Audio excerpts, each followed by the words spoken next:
Ahora sí, con mucha alegría, estamos recibiendo a quien ya escuchamos, como todos los miércoles, Juan Raúl Ferreira pone la mañana en camino desde la perspectiva del análisis internacional. Hay mucha cosa arriba de la mesa. Hola Juan, buen día, bienvenido. Buen día, Ale, te escuchaba y yo agrego, por más que creo que puede haber una intencionalidad política, no sé, pero hay una figura colorada que jugó un papel muy importante el 9 de febrero, no digo poco recordado, digo poco conocido incluso, que fue Jorge Zapelli, el vicepresidente de la República.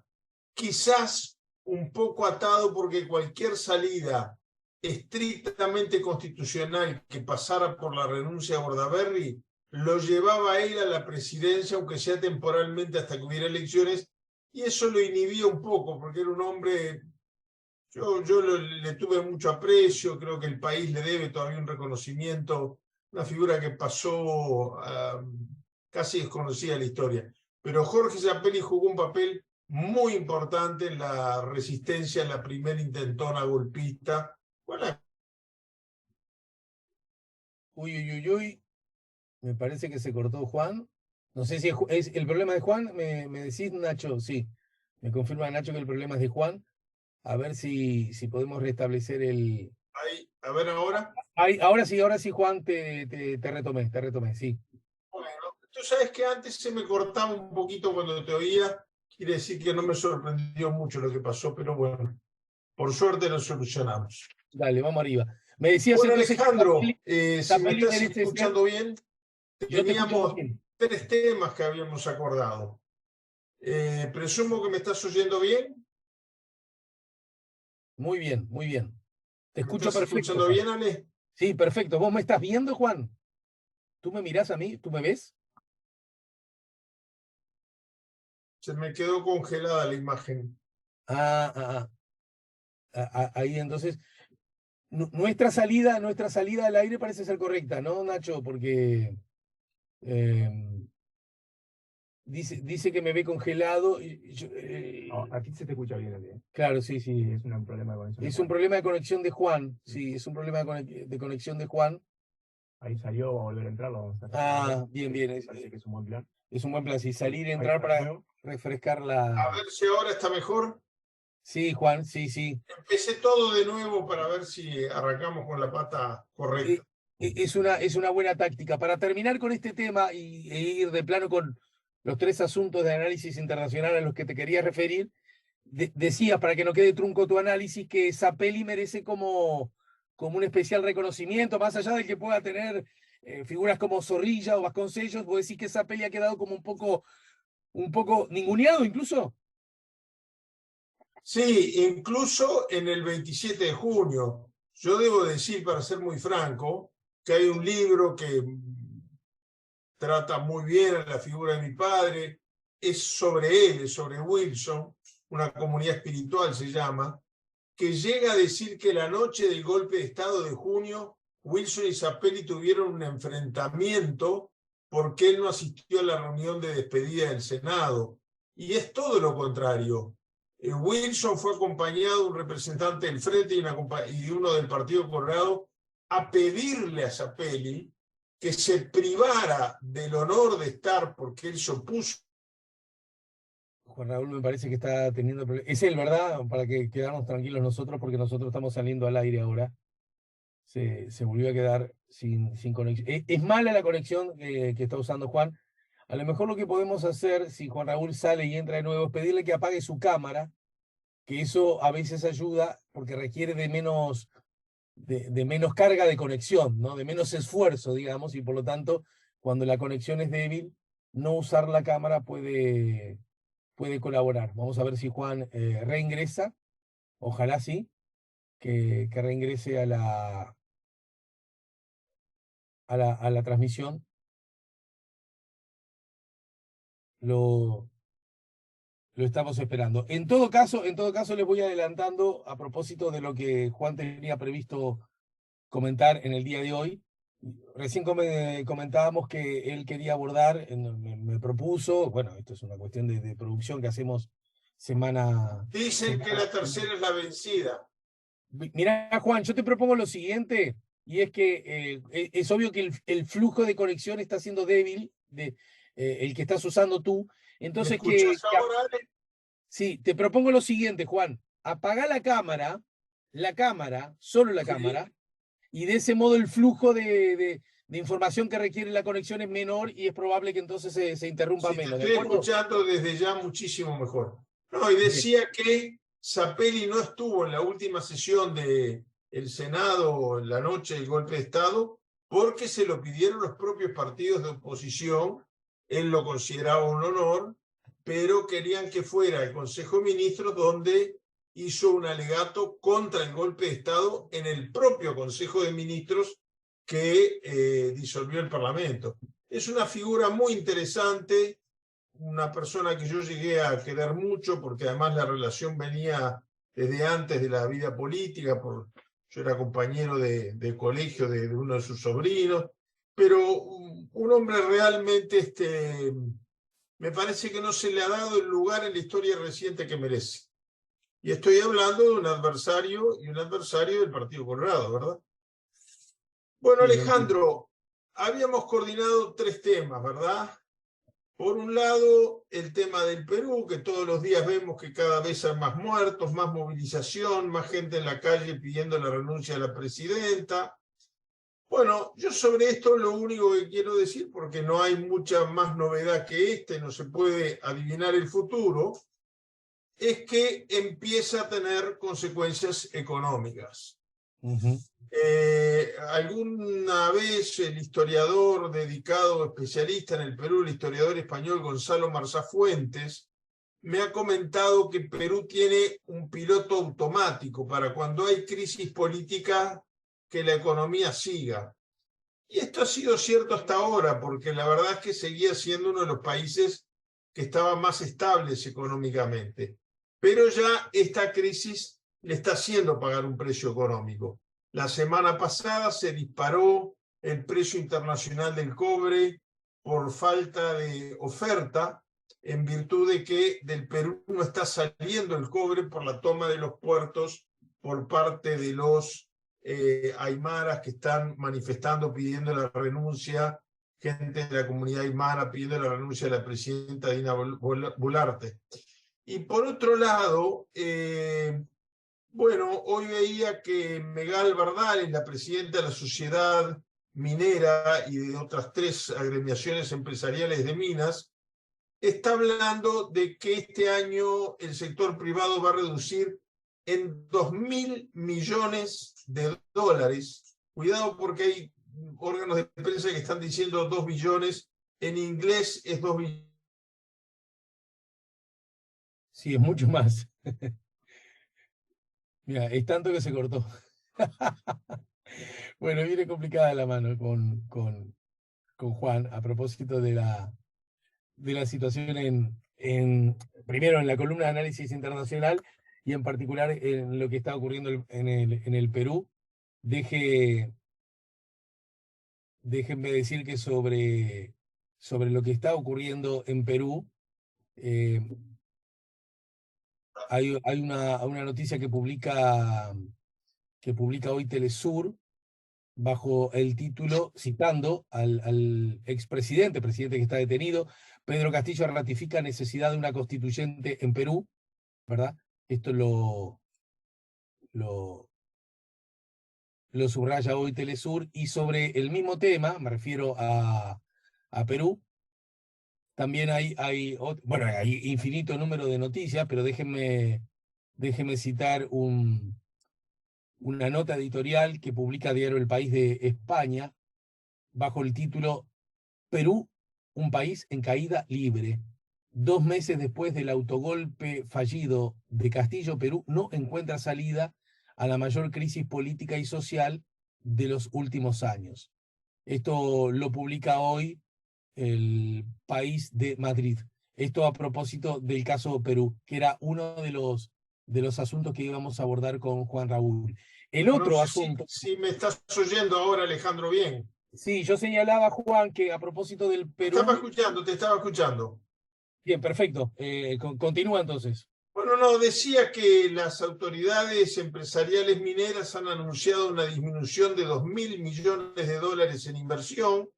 Ya el sector minero ha generado 30.000 desempleos en lo que va de la crisis política desde la renuncia de Castillo, y que el precio del cobre se disparó en el mercado internacional. Como Perú es exportador de cobre, uno puede decir, bueno, es una buena noticia.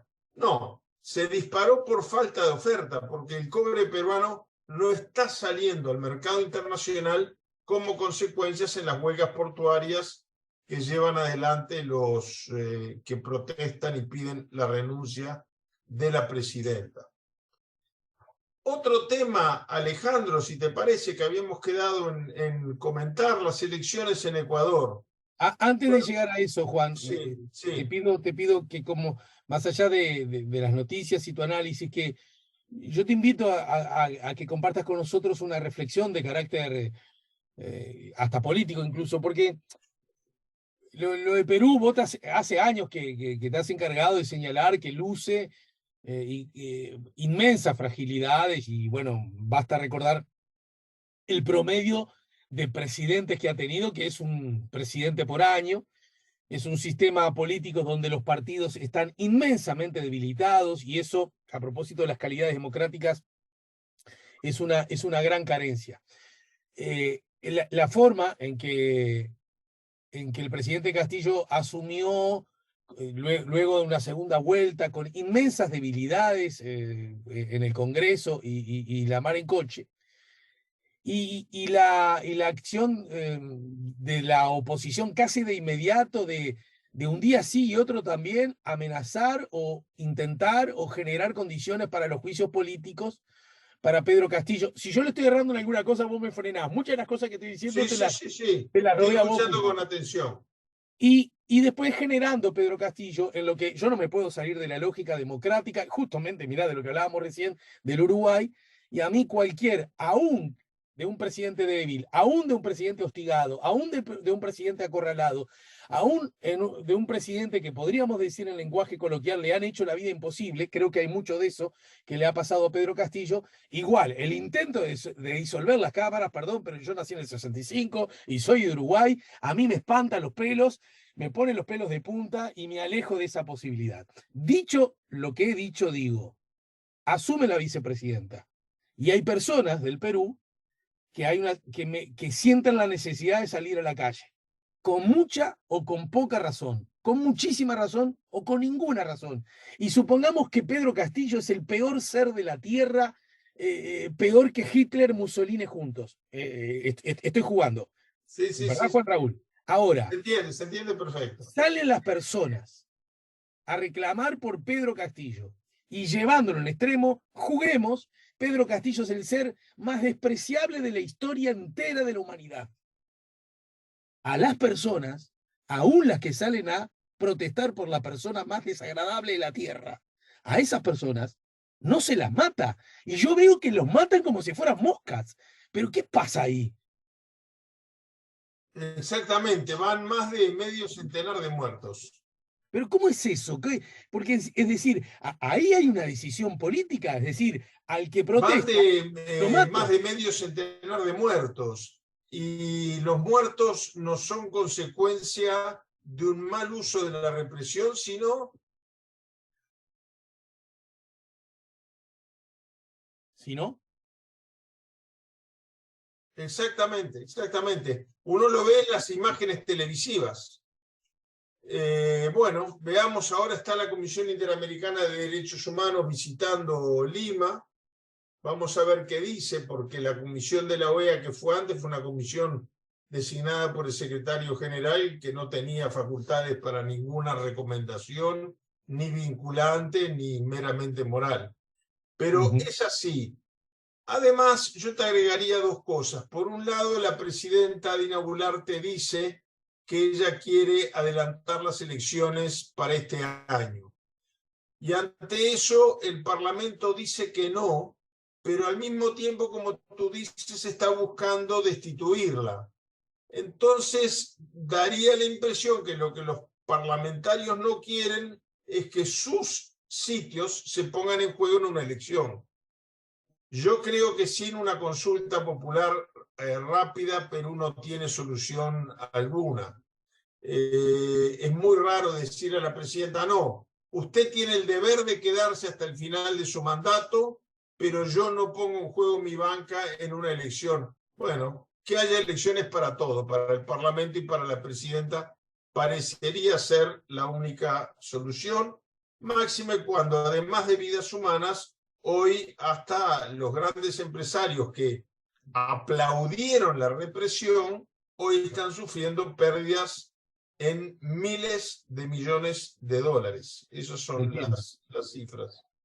Entiendo. Bueno, ¿qué pasó en si el te Ecuador? parece, en el Ecuador, si bien es cierto que habían elecciones por mandato constitucional para elegir alcaldes, corregidores, miembros de asambleas locales, etcétera, el presidente le agregó, el presidente Lasso, Guillermo Lasso, le agregó un intento de reforma constitucional. El tiro le salió por la culata y por el caño de la escopeta, por los dos lados, porque en las elecciones municipales, algo totalmente inesperado, en Guayaquil y en Quito ganó el candidato del expresidente Rafael Correa. Ajá. Esto es un revés muy grande para el presidente ecuatoriano. Y la reforma constitucional obtuvo un porcentaje bajísimo de votación, menos de la mitad de los votos que hubiera necesitado para que se iniciara el proceso constituyente. Y así que en Ecuador hubo un revés muy grande para el gobierno de derecha de Guillermo Lasso. Y ayer había una expectativa muy grande con Estados Unidos. Así es. Porque el presidente pronunció su segundo discurso sobre el Estado de la Unión, un requisito constitucional que tiene toda una formalidad burocrática y protocolar muy grande, pero el primero con mayoría parlamentaria republicana. A ver, es cierto que antes los republicanos controlaban el Senado y la Cámara de Diputados no. Ahora controlan la Cámara de Diputados y el Senado no. Pero en Estados Unidos esto es más importante, porque en el Senado desempata la vicepresidencia, mientras que en la Cámara de Diputados el que tiene mayoría. Además, otra cosa, en el Senado la presidenta, que es la vicepresidenta de los Estados Unidos, puede presidir el debate. El presidente de la Cámara de Diputados es un cargo muy importante. Es el tercero en la línea de sucesión presidencial, sea del partido que sea, pero además tiene facultades propias más allá del mandato de la Cámara. Arma el orden del día, pone la fecha en que se van a tratar los proyectos, decide qué legisladores van a cada una de las comisiones. Es un cargo de enorme importancia. De hecho, el presidente habla ante el Congreso, lo que aquí llamaríamos la Asamblea General, sin las dos cámaras. Pero como es en el recinto de la Cámara de Diputados, el anfitrión es el presidente de la Cámara. Ayer veíamos a Kamala Harris, vicepresidenta de Estados Unidos, sentada al lado de Kevin McCarthy, el presidente de la Cámara republicano, y el que le da la bienvenida y le da la palabra al presidente es él. Y el presidente empieza diciendo, señor presidente. Es la primera vez en muchos años que se escucha esto, porque antes de Kevin McCarthy, aún durante el gobierno de Donald Trump, la presidenta de la Cámara fue Nancy Pelosi. Quiere decir que señor presidente, en vez de señora presidenta, hacía muchos años que no se escuchaba en el recinto. Entendido, bueno, entendido. Hubo todo un movimiento. Kamala Harris no se hablaba, además, por un enfrentamiento muy duro que habían tenido con Kevin McCarthy. Le extendió la mano de inmediato y se vio cómo comenzaron un diálogo, etc. Y el presidente de Estados Unidos, cuando llegó, le entregó, como corresponde protocolarmente, copia del discurso a cada uno, pero después le estrechó la mano y felicitó por su designación a Kevin McCarthy y empezó sus palabras no solo diciendo señor presidente, sino diciendo perdone en broma, ¿no? Pero una broma bien recibida. Perdone que juegue con su futuro político, pero estoy muy entusiasmado sobre el futuro que nos espera trabajando juntos en forma bipartidaria. Eso recibió un aplauso unánime. Luego el presidente Biden se refirió a la caída de la inflación, la caída de los casos de COVID, que están en un 80% por debajo del año pasado, la guerra de Ucrania, cambio climático, todos temas que generan en general un apoyo bipartidario sin mayores problemas. Celebró el bipartidismo, marcó su derrota en la Cámara de Diputados como un hecho positivo que le iba a dar a Estados Unidos la posibilidad de ver a los dos partidos trabajando juntos. Pero luego ocurrió algo muy inesperado. El presidente metió una frasecita donde decía que los republicanos se oponían a los recursos económicos en la Cámara para el Medicare, que viene a ser el FONASA de allá. En su estilo, el nuestro es bastante mejor, por cierto, pero el seguro de salud, ¿no? Cuando dijo esto, la sesión se transformó en un aquelarre. Venía en un clima muy grande, pero desde las bancadas de senadores y diputados republicanos se empezaron a escuchar gritos que decían mentiroso, falso, silbidos. Realmente se transformó. El presidente Biden empezó a contestarles a los que le increpaban y se armó un ping-pong que no se había visto nunca en el Congreso de Estados Unidos. ¿Ya? Se armó una especie de debate que lo obligó al presidente de Estados Unidos a salirse de su discurso escrito. El senador Mitt Romney, un senador de mucho peso en el Partido Republicano, se le acercó al diputado, digo esto para describir el clima que se vivió, al diputado George Santos. Este es un tema que en Uruguay ha ocurrido, yo que sé, antes no ocurría nunca, ¿no? Pero el diputado George Santos mintió en su currículum sobre su formación académica. Y Mitt Romney se le paró delante y le dijo, usted se tiene que ir de acá, no tiene valores morales para estar sentado en el Congreso de Estados Unidos. Bueno, terminó casi que en un aquelarre. No obstante lo cual, y yo te confieso, para mi sorpresa, yo siempre me precio cuando le invoco, tengo que reconocer cuando no. Cuando yo terminé de ver esto ya a horas de la madrugada de acá, dije, bueno, pobre Biden quiso apostar al buen clima y terminó en este enfrentamiento tremendo. Hoy miro los titulares del Washington Post, del New York Times, el New Yorker, que es de tendencia mucho más conservador que los dos otros, y todos dicen que de ese ping-pong sin precedentes salió fortalecida la imagen del presidente Biden. Un presidente que en sus últimas apariciones públicas estaba dando una imagen de debilidad, incluso mucha gente se lo achacaba a su edad, etc. Y lo pusieron en el medio del ring y le tiraron a todos los titanes al mismo tiempo y los noqueó. Entonces hay un consenso, y de mañana estaba mirando también la CNN en español y en inglés, hay un consenso generalizado, aún en portavoces de la oposición republicana, de que Biden salió tremendamente fortalecido en un momento donde el Partido Demócrata se debate en una decisión muy difícil. Kamala Harris, la vicepresidenta, tiene índices de popularidad bajo. Biden tiene índices de popularidad grande, pero nadie cree mucho que pueda ser bueno reelegir un presidente que se estaría yendo, en ese caso, con 86 años. Bueno, ayer las chances de la reelección de Biden y de su nominación como candidato mejoraron considerablemente. Y simplemente para terminar, siempre la primera dama, es una tradición que existe allá, tiene la facultad de invitar 5 personas. Ella invitó, por ejemplo, a un estudiante que en uno de estos tantos enfrentamientos armados en escuelas y liceos de Estados Unidos, desarmó a la persona que estaba disparando y arriesgó su vida y salvó la de muchos. Y entre los invitados estaban el padre y la madre. Estaba también la embajadora de Ucrania, cosa que no es usual. Es cierto que la guerra de Ucrania está en el centro de atención, pero invitar al Estado de la Unión a un embajador extranjero es la primera vez que ocurre.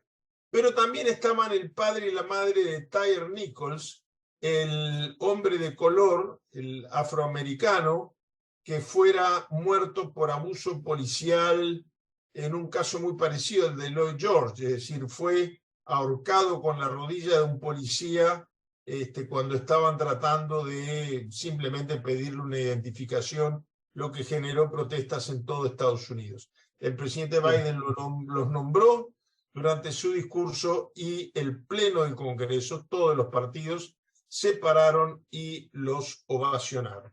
Y creo que es un resumen. Ahora esperaremos qué otras consecuencias políticas puede tener el tema. Juan, te abrazo, te agradezco mucho, gracias por superar las dificultades y nos reencontramos la semana entrante, ¿sí? Un abrazo grande, Alejandro, y a Diego y a todo el equipo, un abrazo muy fuerte, y a los oyentes que nos escuchan con tanta paciencia y cariño. Yo ahora hace mucho que no salgo a la calle porque me estoy recuperando de un accidente, pero cuando salgo es increíble la cantidad de gente que me dice: te escucho todos los miércoles con Alejandro Camino. Poné la cámara, así te vemos en el final, ya aunque se entrecorte, ya estaremos en el final y no tendremos problemas. Así nos haces adiós con las manos. Chau. Hago adiós con la mano y muestro el andador que tengo que usar como un anciano. Más que el andador, parece una mesita de televisión. Bueno, hasta el miércoles que viene.